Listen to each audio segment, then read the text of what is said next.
come to the ghost wood tonight if you want to go home. She breathed ever so faintly. What could it mean? She could take it to the queen to prove that she was being good. Nervously, she rubbed her stomach.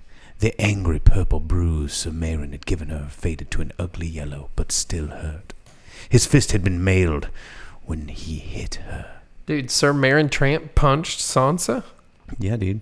It was her own fault. She must learn to hide her feelings better, so as not to anger Joffrey. When she heard that the imp had sent Lord Slint to the wall, she had forgotten herself and said, "I hope the others get him." The king had not been pleased. Come to the Godswood tonight if you want to go home. Sansa had prayed so hard. Could this be her answer at last? A true knight sent to save her? Perhaps it was one of the Redwyne twins, or bold Sir Balon Swan, or even Beric Dondarrion, the young lord her friend Janie Poole had loved, with his red gold hair and the spray of stars on his black coat. Fuck yeah, audiobooks, bro. I just want to let you know we're live and the mics are on, so... Are we? Oh, really? Yeah, I wanted to leave that on. Dude, me sitting here reading... jeez. It's pretty dope. It was dope. Yeah. Plus, you got to talk about my boy, no Beric Dondarrion. No one's on anyways. No I was one's just chatting. dry reading Game of Thrones. I don't mind. There's like 2 people watching. Oh. So I don't know. Well, and anytime you go back and listen to it now. Okay, all right. I'll mute every. No, it's okay. Give us the intro music. Let's do it. All right.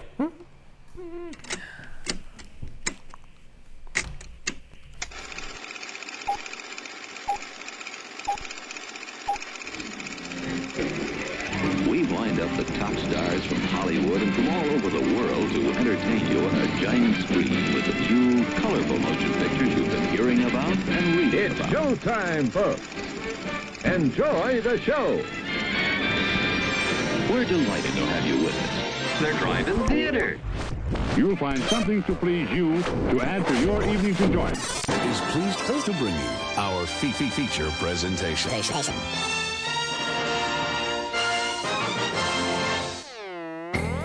Whoa, hey guys, hey, what is up? Yeah, audiobooks. Yeah, we're sitting here reading a portion of Clash of Kings by George R.R. Martin from Bantam Books, right here, read by yours truly, the Boom Operator. Yeah, hey, come on, no crickets. Got him. No crickets.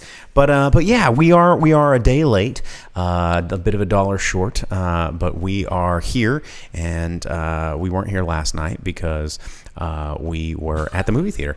Oh wait, hey, thanks, McLean. You buy our readings. I like that part was recorded too. Play the intros. He turned the mics on live. I didn't know the mics were hot. Yeah, I was just that's sitting true. here reading a book. Yeah. And I you got a more of a glimpse into how we entertain ourselves and each other. With, just me sitting here flipping to pages and dry reading. Because, hopefully our mic test words weren't on there too. Yeah, just making fart noises in the mic for 15 minutes while we sound check. But anyway, welcome to the Drive-In Speakerbox. We are so happy that you're joining us, even though we are not on our regularly scheduled time. But in the world of podcasts, now that we're on Spotify and on Tuned In and on Stitcher and on Apple Music and on Google Music, you can just get us anywhere. Sick. You can get us anywhere. Dude, you know what's fun though if you do watch us on video?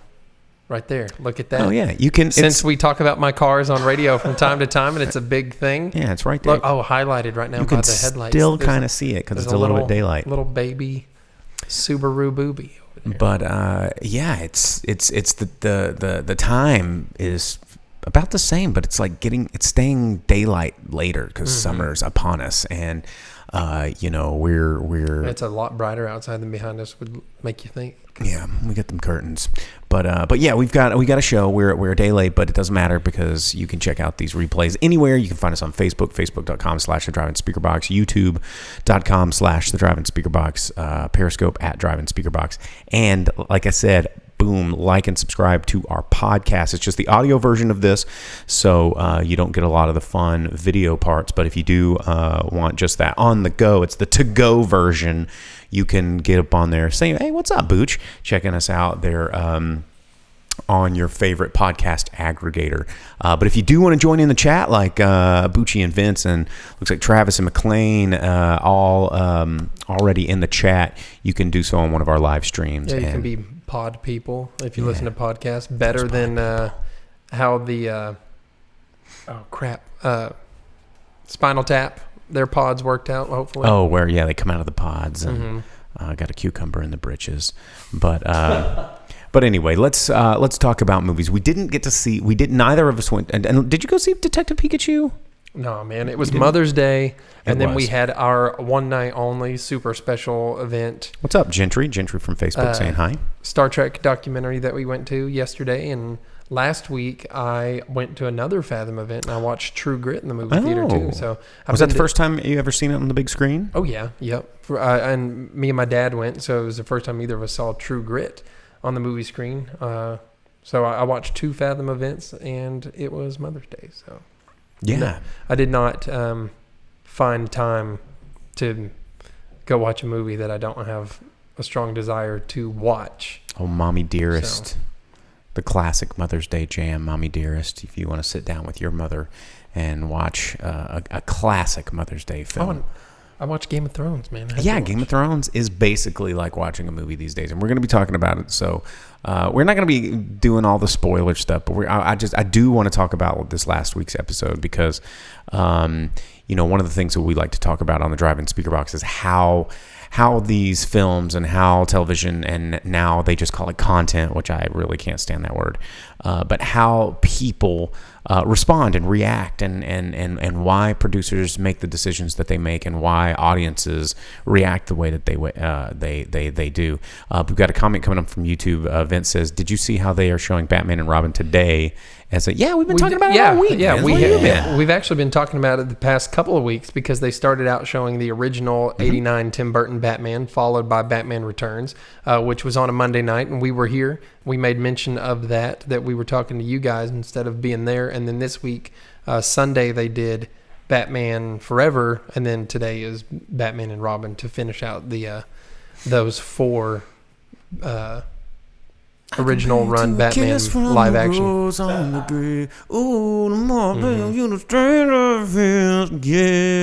Plus, dude, the Bat song by Prince in the first movie. Oh, dude, Bat Dance? Yeah, Bat Dance. Man. Yeah. The new King in Town. Party Man is the jam off that album. But anyway, Vince said he can only hear so much comic stuff without tuning out. I get that. I mean, that's it's part of the thing that we have to talk about here. It's like that's where all these movies are going. And I read a statistic today that was saying 28% of Netflix people polled. I mean, of course, 68% of statistics is made up on the spot. That's a pun. But I studied statistics pretty heavily in school and learned what complete and total bullshit they are. But 28% of the people that they got for this sample study said that when Disney Plus comes out, they're going to cancel their Netflix membership. And basically Disney... You're just going to watch purely nothing but Disney? Nothing but Star Wars and comic books, man. And, and I guess they're going to have some of the old Disney movies, but honestly, I don't think that that's going to be the big draw. I don't think everyone's just like rushing out to go like check out Aladdin on streaming when, you've got the big cushy VHS like set sitting on your shelf still. You remember those? Yeah. We talk about this every now and again when Disney used to like releasing from the Disney vaults for a limited time. You get the big dumb VHS clamshell. Well, some of those were pretty tight. I had the Indian in the Cupboard. It had a reversible cover. So it was the movie, but you could flip it inside out. It was the cupboard. It came with a key and the Indian, and you could take the VHS out, put the toy in, close up the cupboard, and the key, there was actually a keyhole in the side of the clamshell. Turned into living. And you opened it with the key. Yeah, I tried to get him and several other toys to come to life several times, and it never worked. But straight up, some of those were pretty cool with things like that. And shout outs to old Jim Crossway coming in, comment from Facebook. He says Batman Forever is aesthetically the best. Well, you can thank, what was that, Joel Schumacher. That was the Joel Schumacher era of Batman. So, yeah, there we go. And no nipples, but not Tim Burton. Yeah, I mean, there were nipples in the Joel Schumacher. He was That was Batman and Robin, bro. That was still Joel Schumacher. Yeah, but it was when Clooney came in. But he's saying Batman Forever. He loved nipples. With my dog Val Kilmer playing Bruce Wayne. Because that was the whole thing. It was like, who's the better Bruce Wayne and who's the better Batman? And everyone was always like, well, I think Val Kilmer's the better Batman and Clooney's the better Bruce Wayne. Yeah, I'd buy that. Yeah. I'd buy that. But anyway, oh, look at this. We got a Batman prop. Speaking of Batman, well, somebody pray to me, or whatever he says. We'll put those words. Yeah, they're Batman words. Try and get that glare out there. We'll put Batman right there in front of you. Block off my cool boy Klingons with Batman. Oh, there we go. Batman. Hey, man, we watched the Deep Space Nine doc yesterday. Did, and so we're going to be talking about that. Actually, let's cover a couple more. There isn't a whole lot of fun, interesting news that I did want to cover. There's a new trailer for HBO's Watchmen, which I'm not really all that pumped about. I don't know, man. It looked kind of neat. Because Watchmen, sorry, Vince, about the comic book talk, but Watchmen has expanded beyond where it was initially when that movie first came out. Mm-hmm. They've actually made it ongoing series. Each of the characters have got their own miniseries, and Watchmen's like part of DC canon. Which a friend of mine sent me a picture of a new comic coming out, which is like an Avengers Assemble type team, but it's Punisher, Wolverine, Conan the Barbarian, and a few others. Because Conan's owned by Marvel again. They bought it from Dark Horse. They have the rights again, and Conan is on this team. So, how about that? That's pretty wild. Yep. Anyhow, the Watchmen doesn't look that bad, man. Well, speaking of streaming services, this is big news today, and this has been something that's in the works for a minute. Everybody's been knowing that Disney's been having their fingers slowly wrapping around the throat of Hulu. And today, it is official that the Disney overlords have 100% full operational control of Hulu. You mean that I'm giving Disney money right now? You're giving Disney money. So they had already acquired a major stake when they acquired 20th Century Fox, but now they have completely wrested like the final 33% from NBC Universal through a deal that they made with Comcast recently. So, what does that mean for shows from other networks like NBC or CBS I don't know. On Hulu? Because I know that CBS is trying to do their own streaming Is thing. Disney just going to buy NBC now? Like if Disney buys Universal, what does that mean? Like, what? That's just going to be Orlando is just Disney World, like the entirety of Orlando. Yeah, currently Disney owns ABC and NBC, and if they own Hulu, now they have the distribution rights for some of NBC and CBS's shows. I don't know. We'll have to. Well, so Vince asks. He says, do we know what that's going to change about Hulu? I don't think anybody really does. But it definitely means a lot more money's funneling into the Disney pocket. But what does this mean for Disney Plus? What does this mean for how these streaming services deliver us this kind of content? Like the group was just saying, is it all going to go through the Disney filter? I don't know. We'll see. So, are they even going to show TV shows from those networks? I don't know. So we will keep our eyes on that one and let you guys know about what's going on with that. So other bits of interesting things. What did I bookmark that I wanted to mention? There wasn't a whole lot because I wanted to keep this one pretty short, this episode. First you get the Mickey, then you get the Hulu, then you get the power.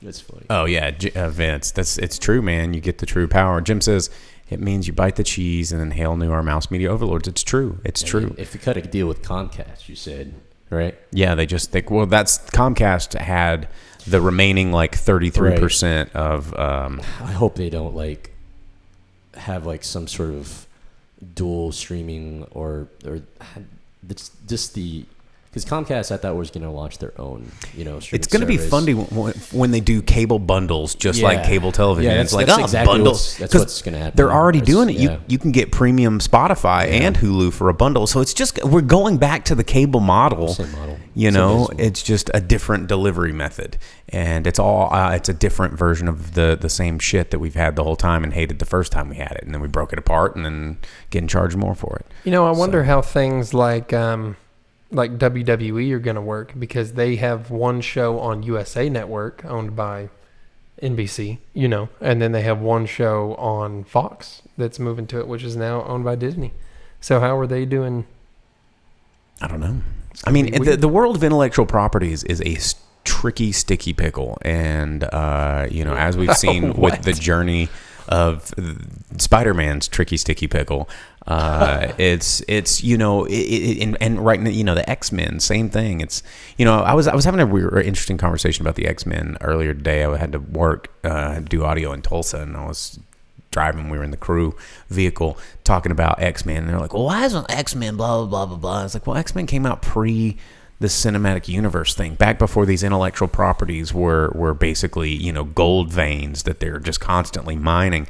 Back when the first X-Men film came out, it was back in the days where we were still like, oh yeah, property, the movie, that's cool. It wasn't like this universe that we're gonna get. X-Men was like the first, like, hey, let's try superhero movies again type thing. Like, hey, it's been a while since we tried a superhero movie. Didn't work out last time, but and it's just X-Men has been in a weird scramble trying to course correct to make a universe, but everyone can't forget all the canon before it, because Hugh Jackman and Patrick Stewart, like that was the hardest two things for us to let go of, is Patrick Stewart and Hugh Jackman really solidified what we think of as Professor X and Wolverine. Yeah, because who's going to be Professor X but Patrick Stewart? Well, I mean, we've gotten 3 movies now with a different Professor X. Not my Professor X, bro. Oh, man. Other thing I wanted to mention, because I really like Samurai Jack, but Adult Swim has ordered a new show from the creator of Samurai Jack, Genndy Tartakovsky. I can forget Sophie Turner. Well, after next week, probably a lot of people may, which sucks for her, but maybe her movie career will take off more with X-Men stuff after the Dark Phoenix movie, huh? Could be. But yeah, Samurai Jack orders a show called Primal, which is supposed to... You watched the trailer for that? I did. It's pretty brutal. Yeah, I think everything getting bit by dinosaurs. I think it could be cool. Stabbed in the faces. I think it could be very cool. Speaking of brutal, the decision to make this is a little bit brutal, but Escape Plan 3 is in the works. Dude. If, you know, Escape Plan, I don't know how that managed to become a franchise, but...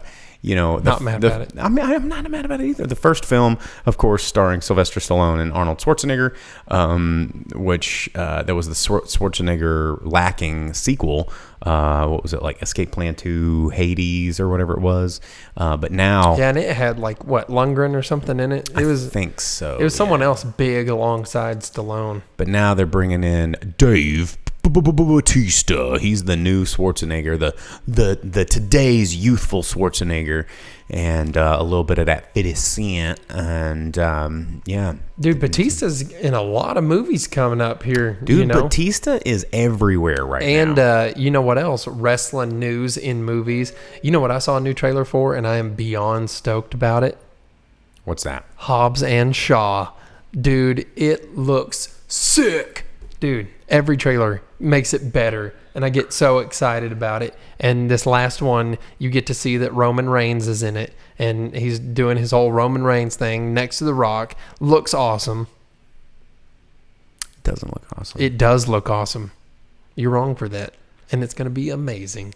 And I need all of the Fast and Furious in my life, always, forever. Okay. Yeah. And if you're not about that, I got 3 words for you, dude. Ejecto seat, cuz.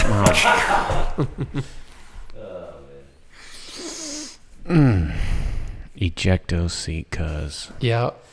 This world we live in. Like, why? How is this something you're excited about? Bro, because it looks amazing. No. Dude, it's just The Rock and Jason Statham punching everyone on their way to Idris Elba, and then Idris Elba and them punching each other a lot. Isn't and like then Idris guns Elba like and a super hero villain bad guy with like mutant powers? Isn't he like an X-Men or something? He's a evil Captain America type guy. He's a super soldier. How did we get here? Like from like the Don't first care. Fast and the Furious movie was like, hey, we're on the street, we race cars, and then the last one was like, we're gonna control nuclear subs with our cell phone. Forget and then you, you're Sam. like, and then this one's like, guess what? Idris Elba has superpowers, and I guess we do too. And we're agents of mask, and our cars turn into helicopters, and like, Yeah. See, what? you get it, bro. I don't know, dude. I don't get it. It's like, how did we? Where did we? Like, how did that timeline? Doesn't matter. branch? It's amazing. It's awesome. It branched in the 4th Fast and Furious movie when Was there an alternate timeline that got like activated somewhere in one of these movies that I didn't catch?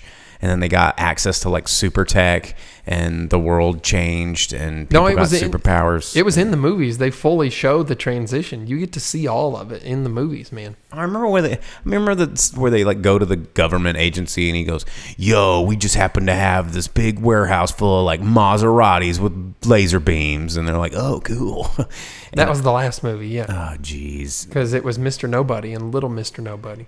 so silly. It was Scott Eastwood and old Jack Burton. Oh, no. Vince said he on YouTube, he comments, I watched the first 10 seconds of the trailer and The Rock missed his stunt punch by about 2 or 3 feet. No, he didn't, because what you're not understanding about these is they have magic powers now, and so you don't actually have to hit people, because he force punches like Darth Vader, and people just go flying around. Like, that's how stupid these movies have gotten. It's just like people are going, whoa, and like, No. you know, the Rock comes up and thumps someone on the thick of the skull, and he goes flying 20 feet through the air. It's like, what is happening here? Big muscles, bro. Okay. Yeah. Okay. Did you watch the Hercules movie with The Rock in it? Yeah, I watched Hercules, but he's not in a character in Fast and Furious. Hercules is not in Fast and Furious. Is he not? Apparently not. Hobbs. God. You learned in that movie that Hercules isn't really Hercules. It's all just a story. It's all just Hobbs. And being a badass, more than human, if you say so. here. If you say on so. the inside. Anyhow, dude, it It's looks about sick. family.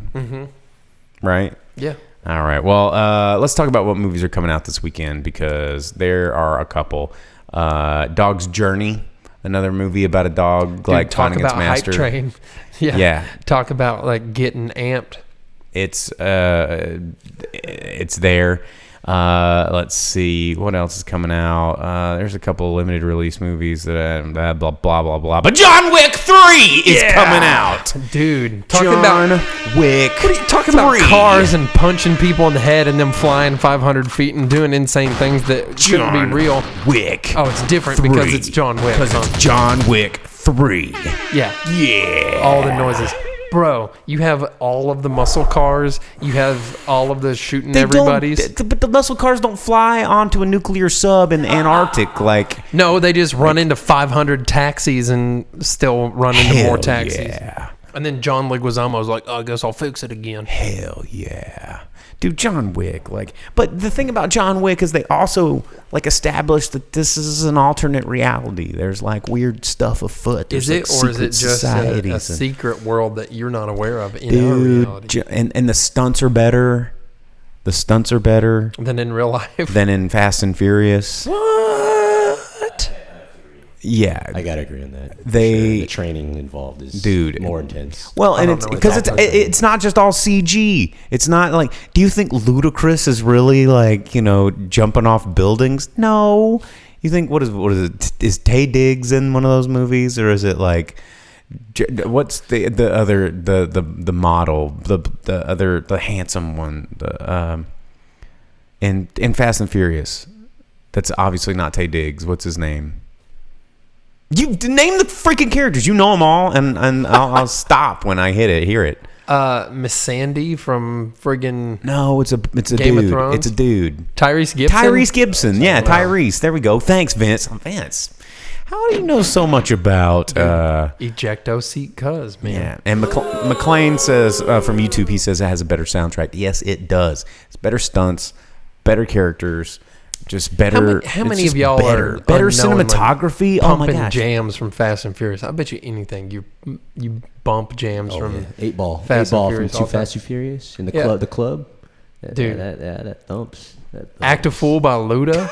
That's my jam. Yeah, all the. Yeah, I'm not gonna Too get it. fast. Can we Too stop talking about furious. Fast and the Furious, please? You brought it back, bro. No, we're talking about John Wick 3, Parabellum. What if they tie it in to Fast and No, Furious? and I will quit. Hobbs and Shaw are like hunting down John Wick in the next one. I will quit. I will just quit movies. And they like pop I'm Ian done. McShane so everyone knows they're the real deal. I'm done if that happens, if it's a crossover world. But pretty excited about John Wick 3. I hope that this is the end of John Wick. I don't want to see another one. I kind of want them to tie this up, let it exist, let it be a thing that we can all look back and go, man, that was good, that was fun. It doesn't need to go further than this. But these universes they keep wanting to build, but they're talking about taking John Wick into again, like I've been hypothesizing and prophetizing, is it's all going to be streaming content. It's all going to be these shows. It's all going to be this crap. And so John Wick, that world is already being developed into a television series. You know what I don't need? A Lawrence Fishburne John Wick TV show. Where he's just like sitting there, like the lady in Home Alone 2, like feeding cackling, pigeons, throwing pigeons in the air. Yeah, no. Because did you see I took this? the blue pill? Yeah, the second one, he's just losing his mind talking about John Wick and cell phones on pigeons and like who knows what else. Yeah. Yeah, dude. What if Macaulay Culkin comes up and hands him a turtle dove and they're like homeboys? Where's Macaulay Culkin at, right? Can we get him on the phone? Can we get the McCulkins on the phone? But we'll probably most definitely see this movie this weekend, and we'll be talking about it next week on the show. So stick around for that. But let's talk a little bit about the movie that we saw this week. Let's talk about that documentary that we saw called What We Left Behind. So the group and I went to the theater this week for a one-night showing, a limited engagement. I do believe that the film is available on video on demand. You can pick it up. It's on Blu-ray. Not yet. Or it's coming. It's coming soon. I think it's either out sometime in July or beginning of August, if I remember. I mean, we watched it, but I can't wait for these special features available on the disc. I'm gonna actually have to buy it. So to give you guys a little heads up about what it was a documentary based around the 7-year, what was it, 7 seasons yep. of Star Trek Deep Space Nine. And the interesting thing about Deep Space Nine is I never really watched it when it was out at the time. Like I was a big TNG fan when I was a kid, and then when Deep Space Nine came out, I tried to watch it, never really got into it, and it just kind of fell out of the Star Trek like whatever. But the grip here, he kept on, and he saw it through. And then a couple of years ago, we were sitting in a bar, like talking about nerdy stuff as we do, and then it was revealed that I had never seen Deep Space Nine, and so the grip proceeded to lose his damn mind. Well, and hey man, DS9 is like, you got to watch it. And he was right, and so I was like, all right, I'll entertain my friend. I'll give it a shot. I like to watch something short and episodic right before bed every night to kind of turn my brain off a little bit. And I watched Deep Space Nine, and that show is incredible. Mm-hmm. Like it really, really is. And this documentary kind of also tells that story of like when the show came out, people really weren't ready for it. People didn't kind of know what to do with it. It was breaking grounds that no show was really doing, and studios were nervous about. Yeah, of course, not just for Star Trek, but for TV in general. Yeah. And so it kind of, in a way, laid a lot of groundwork for, a lot of what we see now, like major serialized, overarching, long narratives, many characters with deep character development that you just didn't get in the 90s. Like Keeping you hype from episode to episode. Because you're not just watching a one-off thing. You're watching the build of a character over years and years, and you grow with them, and they develop and grow, and yeah, it's gonna be Blu-ray's out in August. Yeah, Blu-ray's out in August, according to Vince on YouTube. Yeah, well, watching that documentary last night too, kind of touching on that, it was fun to have everyone in their different stages of having watched the show and seeing people talk about the show in the movie. Like I've been a fan of it for years, and then one of our other friends has been a fan of it since, just as long, if not longer. And then you've watched it over within the last 2 years. And then one of our other friends was with us, and he's still watching it, and he hadn't finished it. And we had to be like, earmuffs right now. So it was really cool to, just in our group of friends, like going through our little row that we had, it was somebody that watched it when it first came out, someone that watched it recently and fell in love with it, and then someone who was still in the middle of never seeing it. And it's like you had all these different, like, levels of experience with this content, and then we're all sitting here just totally enthralled by this documentary. But the really cool thing about this documentary, if you're into, you definitely have to be a fan of the show to appreciate this. Yeah, it looks like Sam's a fan. Oh, asking if Rom was the mastermind behind the Dominion. They did have Rom singing lounge tunes and no makeup, and P.S. he looks like an alien without his makeup. But they assembled a lot of the core characters, and they went through handfuls of episodes talking about like kind of decisions that they made and the grain that they went against. Even at the dismay of the studios, like CBS was like, no, like, what are you doing? And they're like, well, trust us. Well, yeah, because it went against a lot of Star Trek stuff too, because Gene Roddenberry's whole thing was no warfare, no fighting. You can't have like real conflict.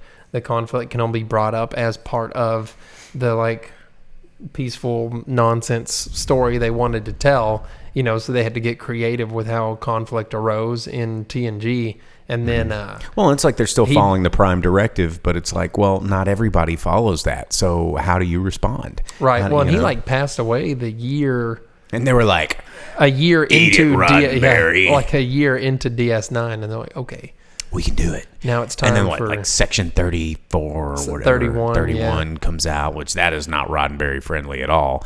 Because why would the Federation have a secret? It's like Dark Cell. Yeah, but it's pretty sick, and you get more of that in Enterprise, dude. Yeah, DS9 made it like a full, expanded, super cool universe. It was dark. It was dark because that's where TNG ends is at DS9, and that's where Voyager begins is at DS9. And Sam wants to know: did Worf get knocked out more in DS9 or in TNG? Definitely TNG, because Worf is big time bad boy He's in epic DS9. Level boss in Deep Space Nine. Like how he's not the leader of all Klingons because he turned it down. I know, but he just. They should Spoiler for a 25-year-old TV show. Worf is offered to be the emperor of all of the entire Klingon Empire, and he's like, nah, player, I'm going to hand that over to my homeboy Martok. And Martok's like, you sure, bro? And he's like, yeah, dog, I ain't got time for this. Starfleet for life, And Martok's like, well, how about forget Starfleet and live on Kronos, and you'll just be my homeboy, and we'll just rage out on some blood wine, and with like wake targs. up with some Roctogenos. We'll like hang out and have a bunch of targs running around and just like get down with Klingon women all the time and go fly things, and you can hang out with your brother. And Worf's like, yeah, this sounds sick. I'm into that. Yeah, so DS9 rules is the point of this, man. So this documentary. Let's try and review the documentary, not the show. But the one of the really really cool things that got me very excited was, the show came out in the late 90s, and then early 90s, or it ended in the late ended in 97, right? It started in 93, and so. Back then everything was on standard def televisions, which were a different aspect ratio, but they shot these things on film, back then, and then they had a really great DP, and they were shot on film, like unbelievable sets, unbelievable lighting, but then basically just got chopped down and put over cable television. So, most of the stuff that we've all ever seen just is a little grainy, a little soft, a little in, standard def, 9:6 or whatever it is. And, they went and they got some of the original negatives from CBS and scanned them in HD and remastered them. Excuse me. Yeah, 93 to 99. Thanks, Vince. And yeah, from 95 onward, they filmed it with like actual movie film. They filmed large format, and TV cut it down to where you only see just a little bit, but they about framed a third it out. a third of what was caught, and not near the scene that you were. So the actual original film you can cut it to full format for any kind of any screen, because you could do full widescreen, or what's the smaller widescreen? I forget. Yeah. Let me send this text out really quick. I'm sorry. Works. But what he was saying is that they take that film and they not only they remastered it, put it into a widescreen format, color corrected it, and digitally enhanced to be presented in high def. They said they did 22 minutes of it. Yeah. And you only get to see 5 in the documentary. Yeah. That's why I need those special features. Oh, thanks, John. There you go. Yeah. 1.661. Yeah, there you go. I knew my resident format guy would know it off the top of his head. We can only keep so many things fresh on the dome. But so it was really impressive to see this footage remastered, because it was, we're sitting there in a 4K digital theater seeing this stuff, and it looked as fresh as anything on television right now. Oh man, and when it opened up with the Dominion War battles in full high def on the movie screen. Oh dude. Yeah, I need a DS9 movie. And so, that's the crazy thing, and that's another thing that a lot of people don't really realize is how expensive and time consuming remastering this footage really is, because they have to get the original negatives. And, one of the things that was really interesting, because you don't normally hear people talk about this, but the original negatives are uncut. They're not edited together. It's not like a file you pull on your computer and you just throw it into After Effects or whatever. And they literally have to re-edit these things. And, it is just a one strip of off the camera roll, and they have to find the right takes, the ones that were used in the final series. They have to get the production notes. They have to get the editor's notes. And they're essentially recutting these episodes after they've scanned them, after they've digitized them, and after they've, enhanced them. And the finished product is gorgeous. And, we'll probably never ever see a full 7 seasons of digitally remastered DS9. I know. Look at this face. Look at this face. He's so sad. He's so sad, you guys. I need it. They gave me a taste, and I need all of it. Well, and I need every bit, because it looked amazing. And I think maybe that was a part of the plan, is give people a taste of what this would look like remastered. And maybe because, this documentary was made off of a Kickstarter campaign. Mm-hmm. And that's where they got to get over the hump of production, and how it was totally worth it. And I would absolutely love to see. And if I would buy UHD disc 4K Ultimate Deep Space Nine collection, just so I could feel like I'm sitting in the bridge of the Defiant when Cisco's like, and I'm gonna make this planet uninhabitable for all of life for the next 10 years. Boom. Suck it, and blows up planets just to show everyone he means business. Yeah, you don't play chicken with Benjamin Sisko. Yeah, dude, DS9 rules. I need that. I want to see the friggin' Jim Hadar and refrigerator people and Cardassians. Well, and going back to what the show did that a lot of shows didn't do back then, and why I think it's important, and why this documentary was interesting because of it, is we'll take Nog for example, because they made him, and they took that character's example in the documentary, and it was. In the course of Deep Space Nine, you see him as a child in school, and then he becomes older, and he makes a decision to join Starfleet, which is something that Ferengis don't do. And then he joins, and you see this evolution of friendships that he has, and they some of them have fallen to the wayside, and he goes on a certain path, and to the point where he's an adult war hero, a veteran who has injuries, and you see this entire progression, and this is something that now we come to expect, with Game of Thrones and with all these shows that are syndicated on TV. They're serialized, and it's the difference between episodic and serialized. it was because of shows like Deep Space Nine that, never before were you going to see a child in a show that by the end of it, you've seen this entire character arc. It's like, yeah, you got a sitcom and the kids get a little older, but for whatever reason, they're still in the house and they're still doing. And then there's the one special episode where the kid gets too old to be on the show and they go to college. And, they're like, oh, well, so just Bradley goes to college. Like Richie Cunningham's older brother who just disappeared. Yeah. But, it was, this documentary was really good. If you're a fan, you'll definitely need to check it out. And if you're not a fan and you like sci-fi, and you're familiar with Star Trek, and if maybe you're like, yo, Next Generation's where it's at, dude, check out DS9 because you're gonna get changed. You're gonna come over to the dark side of the Trek. That's good. Man, it was good. It had a lot of points. I did like the HD stuff. They focused on a few things for a little too long and tried to put in jokes that I thought we could have done without for a while.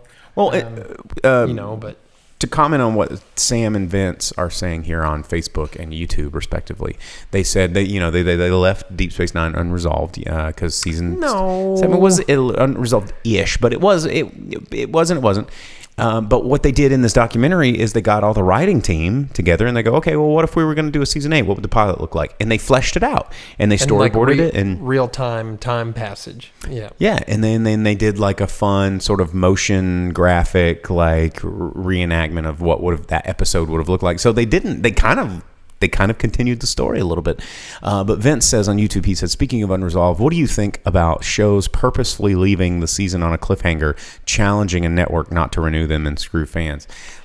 So is that really part of it though? Or is it always a double-edged sword because they always want to, have ratings boost and make it where the season premiere is going to be bigger because of anticipation. And it's a lot of network pressure as well. I mean, a network is both going to make these cliffhanger episodes, but also not guarantee that they're going to renew the season. And so, I'm pretty sure in the writing room, they wouldn't mind just tying some things up with with a nice bow. But at the same time, the studio's like, well, you need to make sure we can keep this pony going if the ratings come back and they're really nice. But if the ratings don't come back, well, then you're kind of screwed. Well, and I'm pretty sure there were probably plans to have a DS9 movie, I'm sure. Yeah. Somewhere in there, or leave it open for movies the same way that original and Next Gen had done. But I just think that fell by the wayside because audience interest moved to other things. Well, it was good.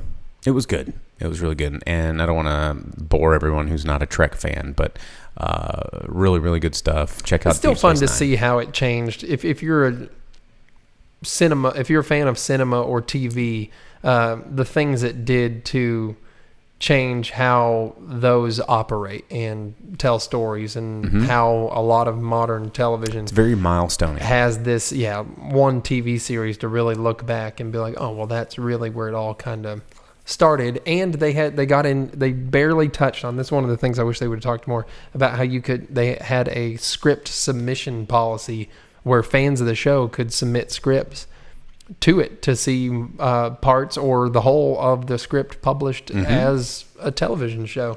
And that kind of helped, just different things set it apart on its own in the world of TV, which were kind of innovative and new and hadn't been seen prior to it. And so it was fun. It was good. It's a good watch. Thanks, Fathom Events. If you want to check out Fathom Events, you can check out their fathomevents.com for all of their fun one night only showings that they do. Sometimes two. Sometimes 2 in a week.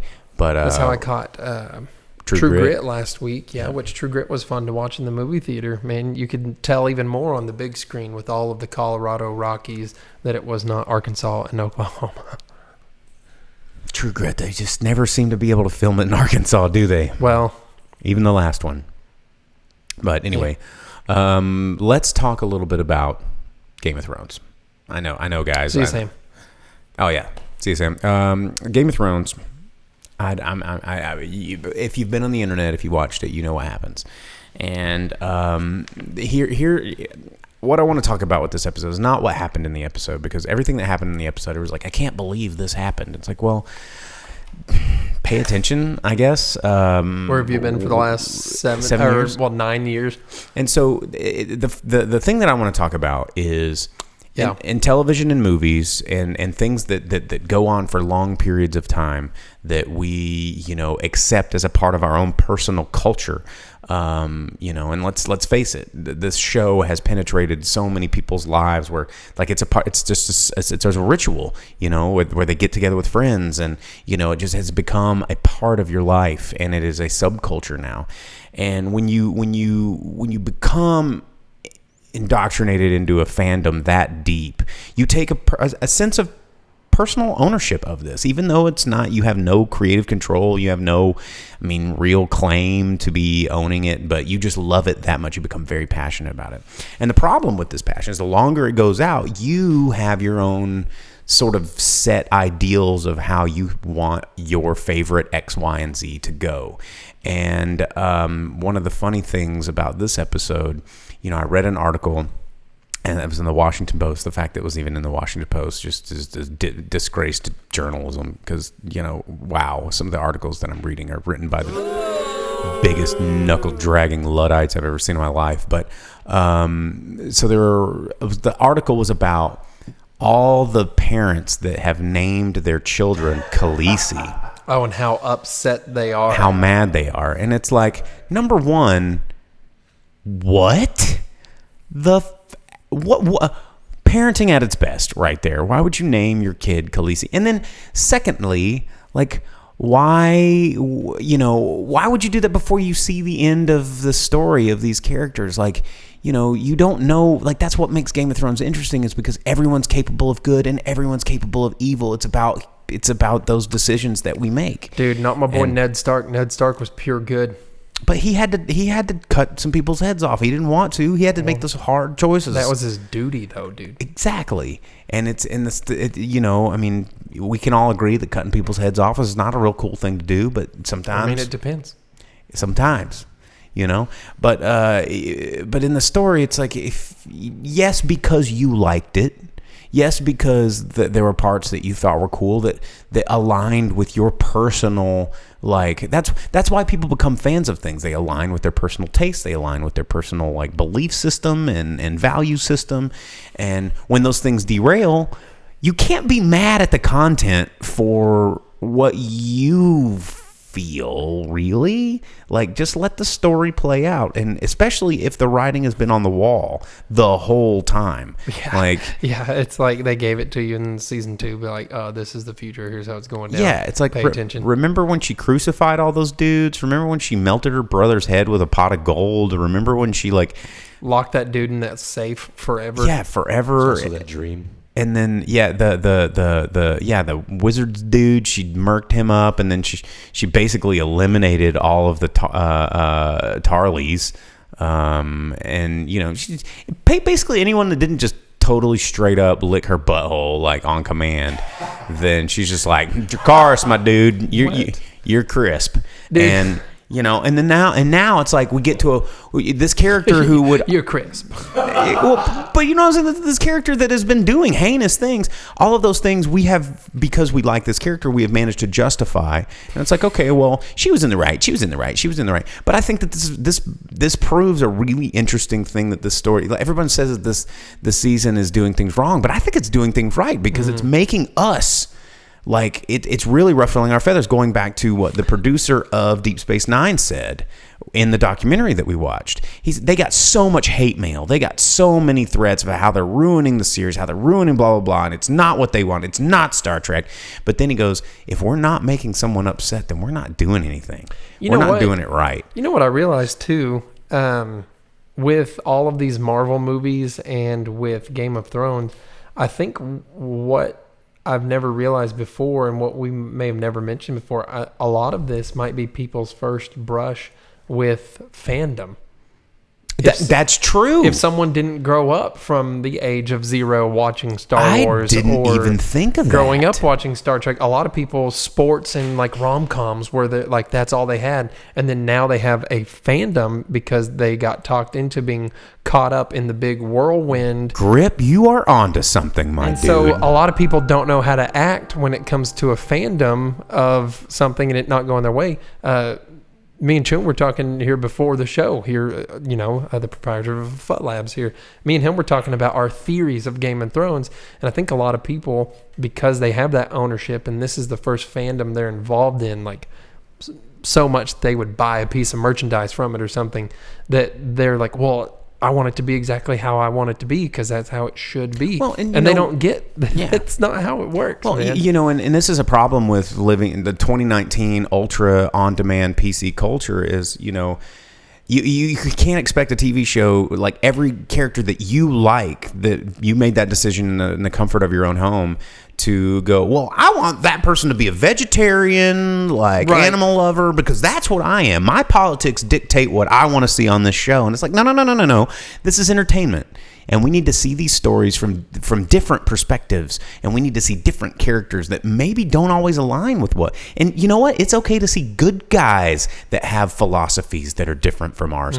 Or it's really, really good to see bad guys that do have the philosophies that we have, so that you can get perspective on different things. And that's what makes things engaging. And I think if you've never had something that you're involved in that has a fandom to it, you're not used to that disappointment and change. It's Dude, like, for hey real. man, try growing up being a Xena fan. Why and would then you you're like, kill Snape? Yeah, what happened? Or know? like, try growing up for the people that liked Firefly, and they're like, your favorite character dead.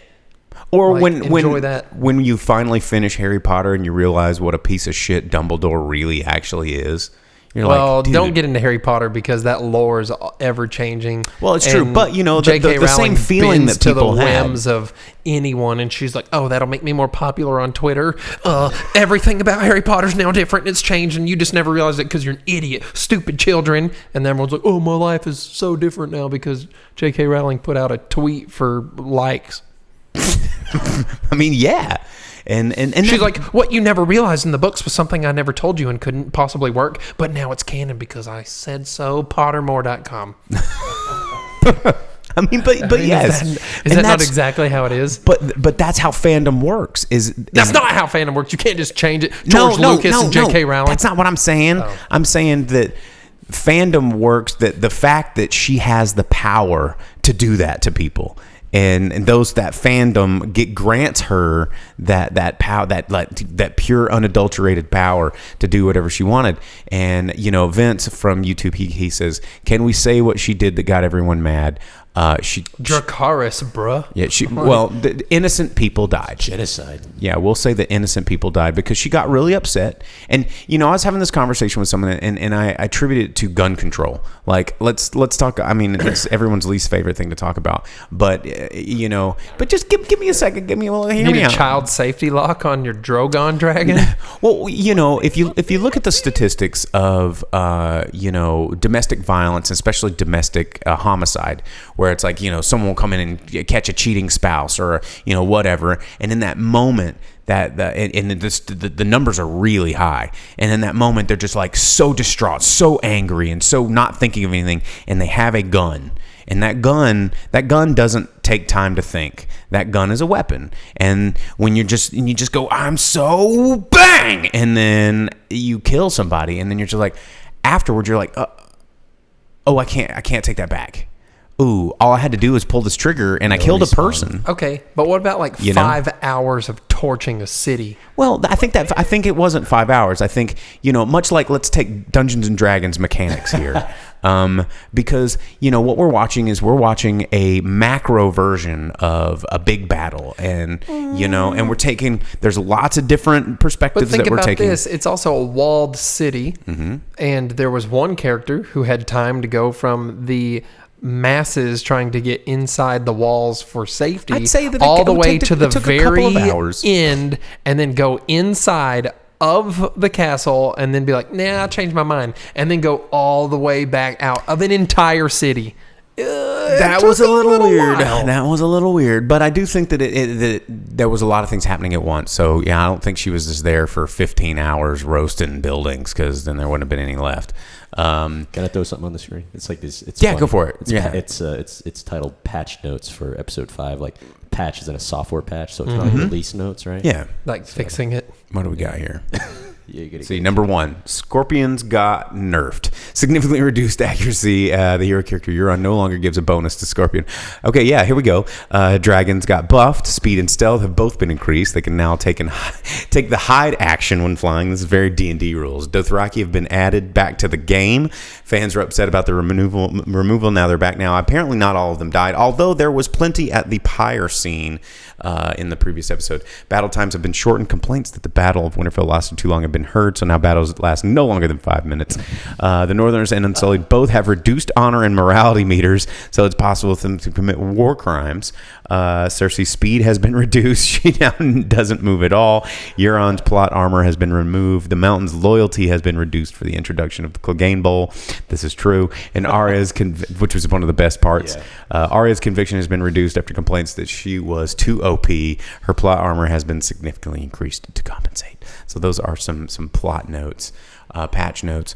But the thing is like, let's finish this movie. It's like reviewing a movie before we see the ending. Let's finish it out. Everybody wants to review each episode as a standalone piece, but I think we also often forget that this is a part of a greater piece.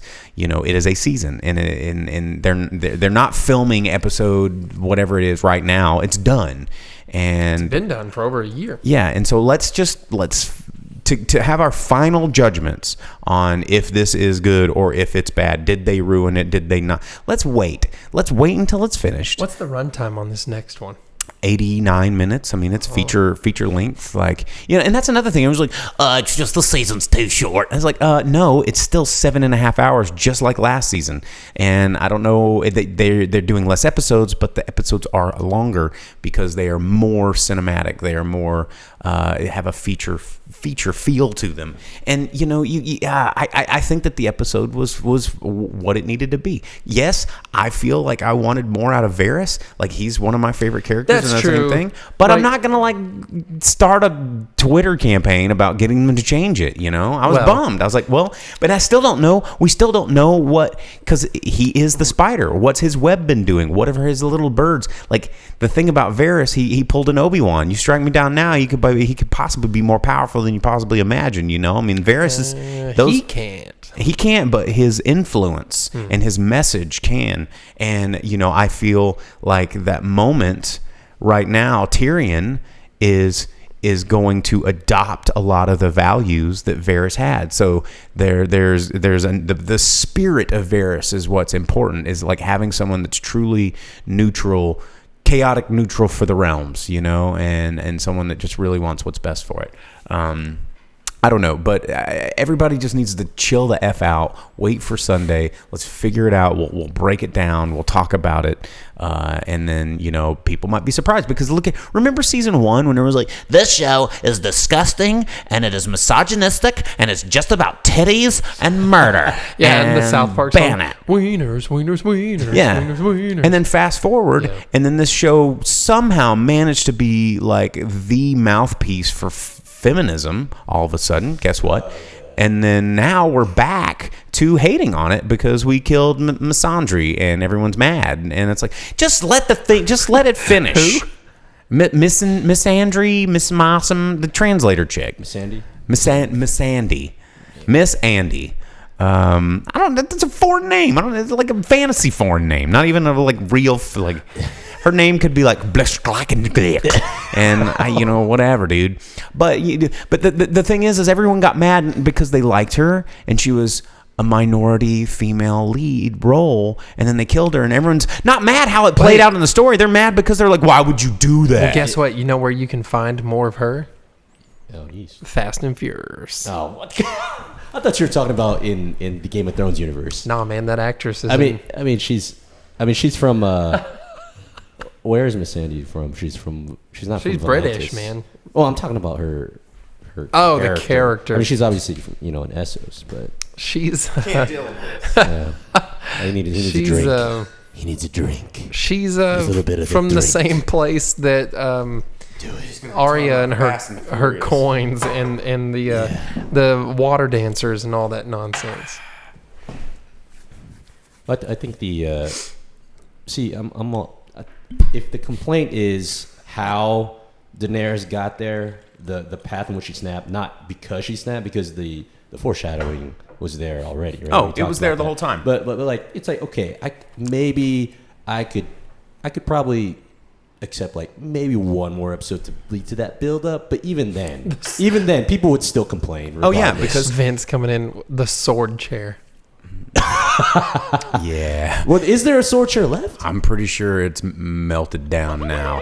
But I don't know.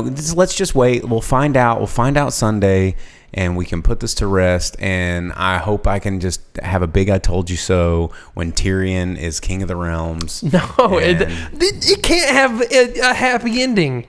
Yeah, well, it's it won't too be. heavy. That's not even a good ending. Whoever you are out there, anyone, I'm talking to all of you. If you have some sort of ending in your mind where you're like, yeah, this is how I want it, he needs to do it, or she needs to do that, or this is how it should be. No, it can't end like that. That's not how it's. It's a circle, man. If it does, it's going to be lame. If it's a circle, on the other hand, and she torches Jon and kills the King of the North in the throne room, just like her brother did, sending to the whole set off the world war, just like it did and back then in the. She has Sansa charge in with like being like, oh nope, rebellion time again. Hey, that might be something. It's just cyclical violence. That would be more in line with some George R.R. Martin. It'd be more in line with the opening of the show, which is all about cycles and circles and seasons and things just repeating and turning and changing. Yeah. Hey, we need to get the whiteboard. Yeah, we do need to get the whiteboard. So there it is. We have it. I set eyes on it again yesterday. I have one right here. Or it was mounted on the wall, but it's upstairs now. Oh, this stuff is so good. Oh, but anyway, what's the top predictions? What would be preferred? I think that's where I'm at right now. Is that I could live with that one. Tyrion is king. That's what I'm saying, dude. He's why not? He's the best choice. Tyrion and Sansa, he ruled the Seven Kingdoms. Because see, Tyrion has good ties with Sansa. Jon can go back and play snow babies or whatever he wants to do if he's still alive. Yeah. And I think that Daenerys, the end of her arc has to be her coming to terms with her own hubris. She needs to look it straight in the face and realize the monster that she's become. Like that's going to be embrace it. It'd be too late. Or not, let it break her, or as she's about to die, understand what she's done and how she got here.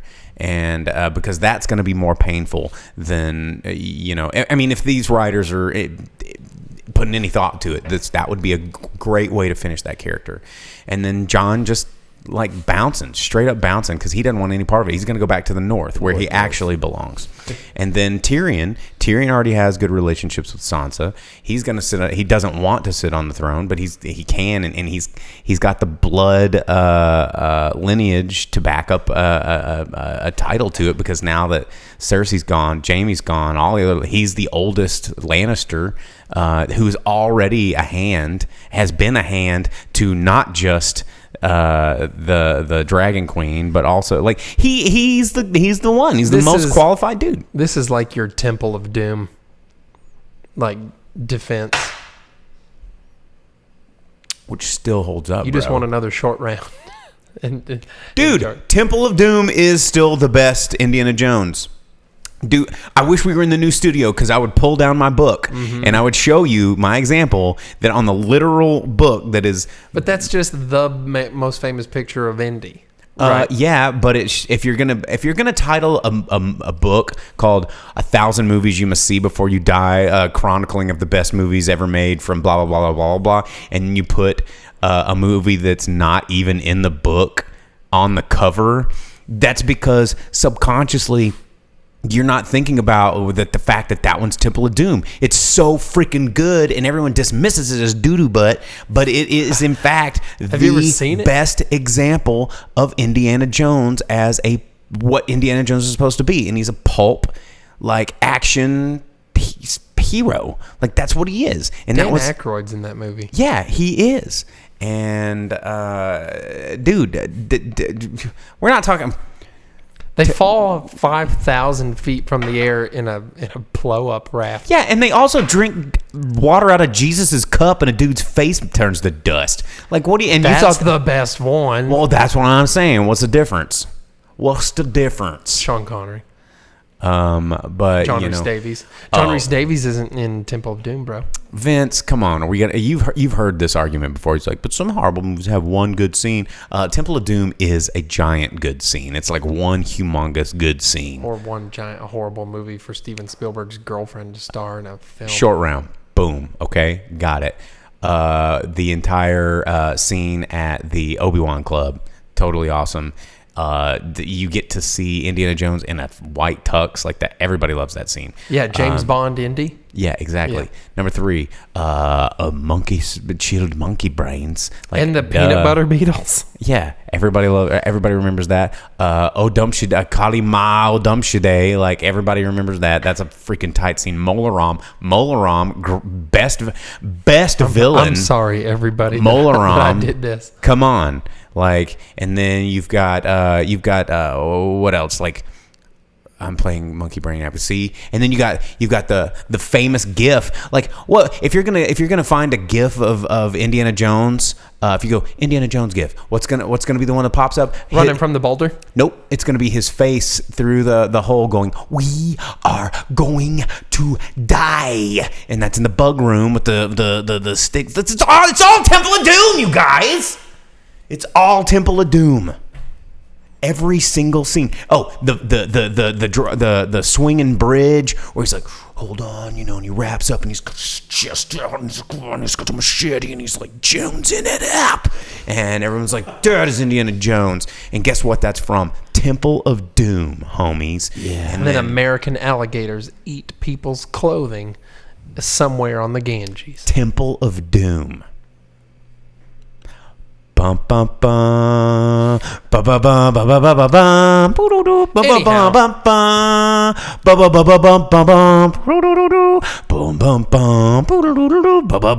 This is getting out of control.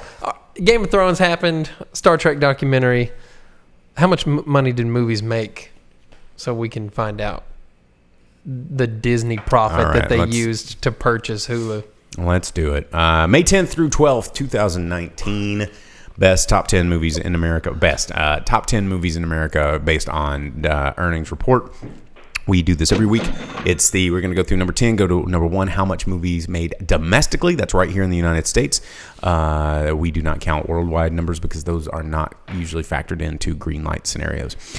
So number 10, The Curse of La Llorona from Warner Brothers, bringing in $1.8 million in its 4th weekend release, dropping to number 10, but still making plenty of money off of its $9 million budget, bringing it up to $51 million domestically at the box office. Opening up at a pretty weak opening, although only in 1,500 theaters nationwide. At number 9 is Tolkien, the biopic about J.R. himself.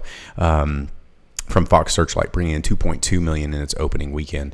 Number 8, Breakthrough from Fox, bringing in $2.5 million in its 4th weekend release. $14 million budget brought in $37 million for yet another faith-based film, knocking it out of the park budget-wise.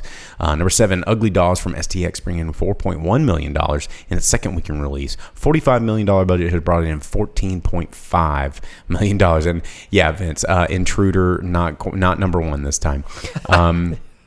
Number 6, Palms, somehow making it in the top 6 from STX, bringing, or did I say Ugly Dolls? Yeah. I just did Ugly Dolls.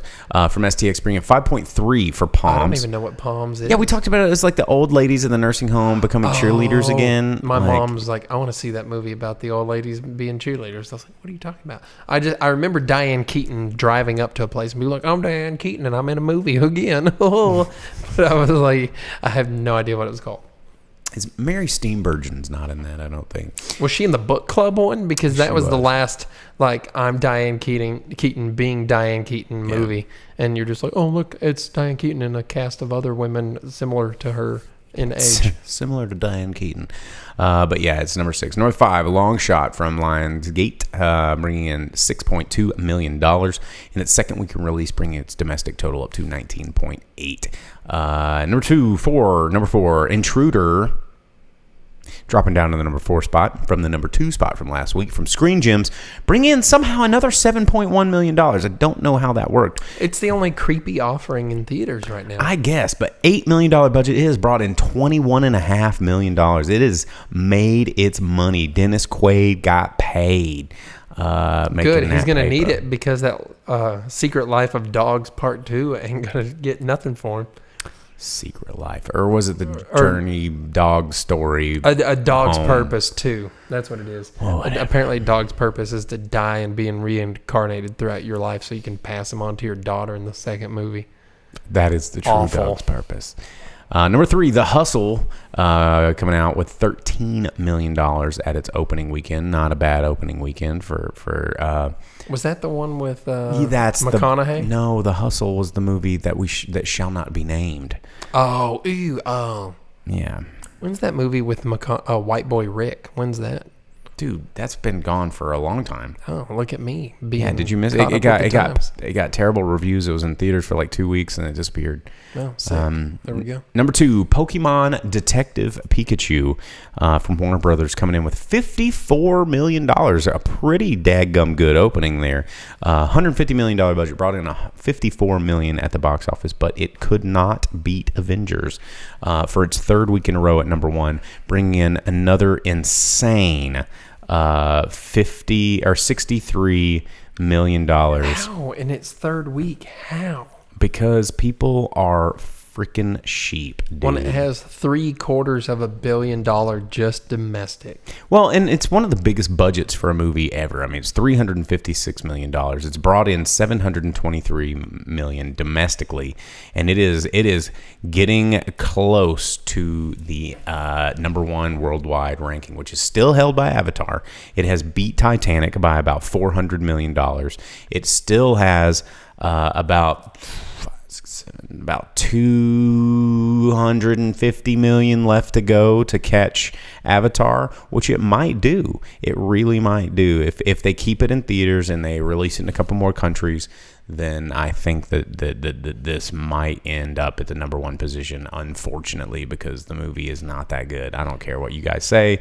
Tell me what happened in Guardians of the Galaxy. Tell me what happened in Thor, Dark World. Tell me what happened in Avengers Age of Ultron. Tell me what happened in any movie before this. Well, you look at number 1 and number 3, James Cameron with Avatar and Titanic. Those movies came out at a time when a Chinese film market was almost non-existent for foreign films to come into it. Mm-hmm. And it wasn't near the size that it would be now. It was like Shanghai was it, or maybe a few other larger cities. But now China has where it has an automobile market that wasn't there at the time. It has a movie market. People can commute and go into places to watch movies and distribute them better than they ever could before. Yeah, and it's true. Distribution's a lot easier. Yeah, and now that people are more focused in putting films into those languages to get that money too, you have it being bigger in places like Singapore, where you have multi-ethnic groups around and people that are more willing to go watch movies if it's more accessible to them in any way. And so, it's kind of an unfair comparison. Well, in that sense. And here's the thing that I want to finish on again, because I harp on something. It's a non-existent law that I often reference from Mr. Show called Worthington's Law. And it states that more money equals better than. And I feel like so many people adhere to this fictitious law of if it makes more money, it is therefore better than and beyond criticism. And just because Avengers Endgame made all this money doesn't mean it's the best movie ever. It just made money because we're all stupid. And, most of the best things ever made didn't make any money. And Avengers Endgame, if it gets number 1, it doesn't mean it's the best movie ever made, because trust me, it's not. And even close by a long shot, like ever. But, it just made a lot of money because marketing hype. And 10 years of build. Yeah, exactly. Or more. More than that. It's just, it's a gigantic culmination of hype. And, if anything, it was the most impressive display of mass manipulation and marketing in the history of money making. And, that's what it could go down in history as. Not the best movie ever, because the movie, the longer I sit and think about it, the more I'm getting closer to just calling it trash. Well, before we get too far and upset anyone, Vince wants estimations on opening weekend of Aladdin. Well, Vince says only 10 days left. Vince says he barely remembered the Avatar hype now, because the Avatar hype was not as big as the Endgame hype. It wasn't as long, it wasn't as big, but what the hype was... Avatar was like, oh, you have to go watch this. It wasn't like the hype, TV was just flooded with Avatar. Right. It was like this is going to be one of the most visually impressive films. Like what and what Avatar did that got so many butts in seats was James Cameron developed. He pioneered 3D filmmaking. Like, and that was the thing. The gimmick was what sold Avatar. I think a lot of people forgot that, is that this is when the 3D thing was just coming to the forefront, and James Cameron's like, guess what? I'm going to invent a new camera, and we're going to film this with this technology that I'm going to invent real quick, and it's going to be unlike anything we've ever seen. And at the time, it absolutely was unlike anything we'd ever seen. And so butts got in seats, not because the story was so great, not because it's a timeless tale of blah, blah, blah. It's because we'd never seen anything like that before. Well, it was also something that was like a near seamless live action combination with CG, and it was bright and colorful and out in the open. Full CG characters. Right. Like that was something we hadn't seen before. Instead of being something that was like dark, like Lord of the Rings or whatever, where all your CG characters were kind of in darker scenes and they did anything to hide them. Avatar was like bright, out in the open, forefront, featured live action combination with CG, and that was at the time. So it was a technological advancement it was a spectacle that we all wanted to go witness. That's why it made so much money. That was the hype machine behind it. It was like, holy crap, we got to go look at this thing. Well, and plus it pulled the Star Wars, right? Everyone's like, oh, it's just Fern Gully, or oh, it's just Pocahontas, or oh, it's all these other stories that I'm already familiar with. So it did a Star Wars where it's like, oh, it's a combination of several stories that you're already familiar with, so that you understand that those tropes and character builds and things like that, and you get it without having to have much explained or having to generate a world from scratch, because you can already kind of fit into it easily. It's true. What are you doing here? Trying to read an excerpt. We're gonna finish with an excerpt from A Dance with Dragons. Well, for the Aladdin estimations, these movies made $63 million this week in 1 week. I think Aladdin will make between 17 and 23. That's pretty low. Yeah, well, that's what I'm saying. People are like, "Oh, I need to. It's a Disney movie. I'll watch it." And then they're like, ugh. 42. Really? Opening weekend? Yep. I'm gonna go 42. So we're gonna end the show with the last paragraph from the last published novel of Game of Thrones from George R.R. Martin. It's called A Dance with the Dragons.